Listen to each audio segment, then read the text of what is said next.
समस्तीपुर नगर निगम क्षेत्र संख्या 19 के अंतर्गत जितवारपुर बुल्लेचक स्थित नैना सेवक कुटीर में नवबिहान सेवा सोसाइटी द्वारा भारत में शिक्षा पद्धति का स्वरूप एवं क्रमिक विकास पर 2 दिवसीय सेमिनार का आयोजन किया गया। सेमिनार का उद्घाटन मिथिला यूनिवर्सिटी के संस्कृत शोध के पूर्व निदेशक डॉक्टर DK यादव तथा university professor doctor Muneshwar Yadav ने किया। कार्यक्रम के प्रारंभ में नवबिहान सेवा सोसाइटी के सचिव सह पूर्व बैंक अधिकारी चंदेश्वर राय ने विषय प्रवेश कराया। पूर्व प्रधानाध्यापक मोहम्मद जफर शाह इमाम, मोहम्मद शब्बीर तथा मनु पासवान ने इस्लामिक शासनकाल में शिक्षा व्यवस्था एवं उनके समकालीन प्रभाव विषय पर अपने विचारों को प्रस्तुत किया।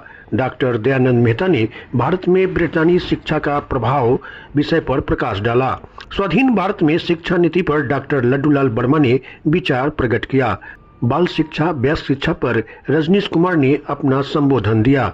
छात्र शिक्षाविदों के सामाजिक अपेक्षाओं विषय पर अधिवक्ता मनोज कुमार गुप्ता, अधिवक्ता अरुण कुमार कुशवाहा, पूर्व प्रधानाध्यापक राजकुमार राय, पूर्व शिक्षक रामाशीष राय, युवा समाजसेवी नंदन यादव ने अपने विचारों को श्रोता के समक्ष रखा।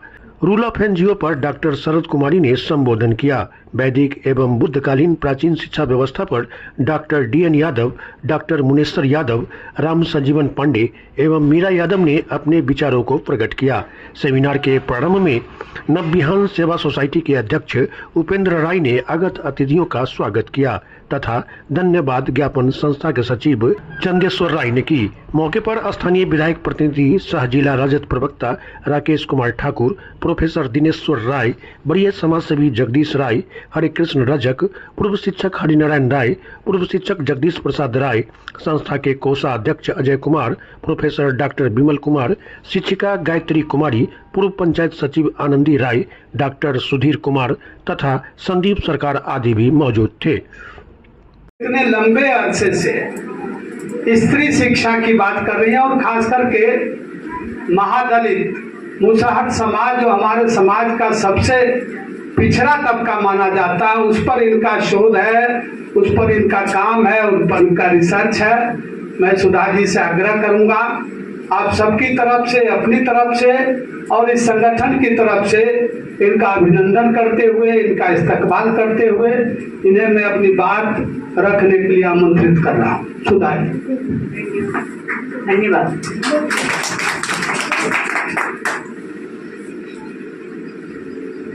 शायद हम लोग कभी सोचे नहीं है, लेकिन ये सोचना जरूरी है। शिक्षा में दलित, महादलित, खास करके मुसहर जाति और महिलाएं कहाँ हैं? अनुभव है, शिक्षा का सबसे बड़ा महत्व है वो आपको इतना सक्षम करे कि आपके सामने क्या रखा जा रहा है आप उसकी समीक्षा कर सके। यह अगर शिक्षा आपको नहीं दे सके तो शिक्षा का कोई महत्व नहीं। और सुबह से जितनी भी चर्चा हमने सुनी अंग्रेज शिक्षा नीति की, अंग्रेज काल में जो पूरे भारत की शिक्षा नीति थी, वह यही चीज याद रखने के लिए हमें कहती है। क्योंकि हमारे सारे विद्वानों ने बहुत सुंदर तरीके से जिनका जो अनुभव था उन्होंने रखा है, उसको अगर एक लाइन में मैंने जो अनुभव किया है अंग्रेज शिक्षा नीति को, एक CSR फंडिंग करती है कंपनियां, जो बड़ी बड़ी कंपनियां हैं अपने देश में अभी पूंजीपति कंपनियां, उनका एक डिपार्टमेंट होता है CSR कहलाता है। CSR का मतलब होता है कॉर्पोरेट सोशल रिस्पॉन्स। मतलब जो कंपनियां हैं उनके जो सामाजिक दायित्व, मतलब इसको अगर ठेठ भाषा का उस पाप का थोड़ा प्रायश्चित भी करते रहा करें। एकदम ठेठ भाषा में मैं बता रही हूँ, गूगल में CSR का क्या मतलब है देख लीजिएगा। तो एक तरफ वह आपके संसाधन पर कब्जा कर ली है, उसमें का एक छोटा सा टुकड़ा आपको फेंक के दिखाती है कि हम आपकी भी चिंता कर रहे हैं। और बिल्कुल यही चीज अंग्रेजी शिक्षा नीति का था जो इतनी देर से यहाँ बहस चल रही थी। आप उसको जिस भाषा में कह लीजिए, उनका एकमात्र उद्देश्य था, चूंकि वो पूरे भारत के संसाधन का, चाहे वह मानव संसाधन हो या भौतिक संसाधन हो, उसका दोहन कर रहे थे। तो उनके अंदर वह विरोध को आगे बढ़ाना चाहता हूं। जब मैं आपके जितवारपुर के संस्कृत कॉलेज में ज्वाइन किया तो जितवारपुर से संबंधित कई अवधारणाएं हमने सुनी, हमने प्रत्यक्ष देखा, परंतु यहां आकर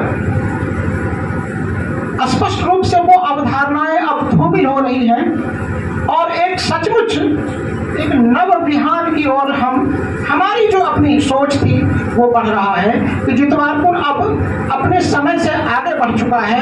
अब इसकी गति को कोई रोक नहीं सकता है। जिस प्रगति का नेतृत्व हमारे प्रबुद्धजन, हमारे गार्जियन कर रहे हैं। यहाँ आते ही मुझे एक पत्र दिया गया सेमिनार से संबंधित, उसमें आदरणीय दीदी सुधा दीदी का वर्णन था। मैंने तुरंत 2 मिनट में उसको पढ़ डाला।